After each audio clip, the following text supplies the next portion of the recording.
Luke 21. May God bless the reading of His Word.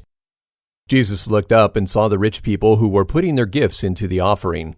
He saw a poor widow putting in 2 small coins. He said, "Truly I tell you, this poor widow put in more than all of them.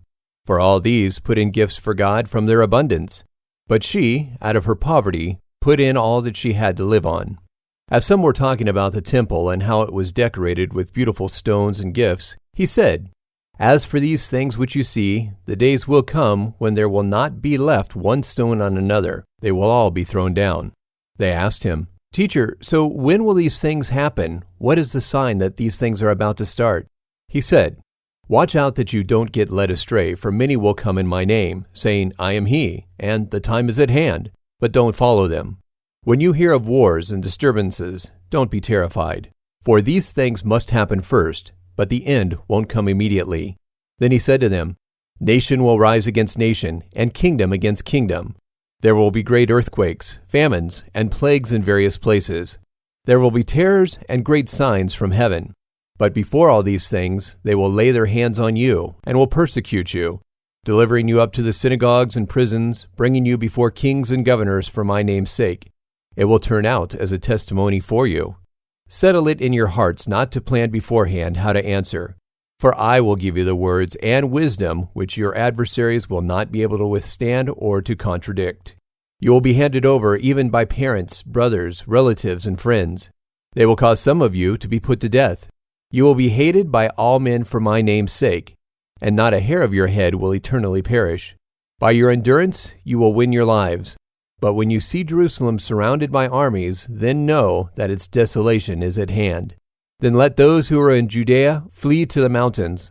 Let those who are in the middle of her depart. Let those who are in the country not enter in the city. For these are days of vengeance, that all things which are written may be fulfilled.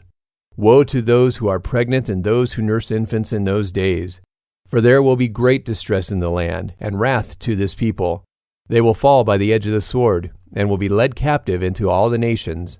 Jerusalem will be trampled down by the Gentiles until the times of the Gentiles are fulfilled. There will be signs in the sun, moon, and stars, and on the earth anxiety of nations, in perplexity for the roaring of the sea and the waves, men fainting for fear, and for expectation of the things which are coming on the world. For the powers and the heavens will be shaken. Then they will see the Son of Man coming in a cloud with power and great glory.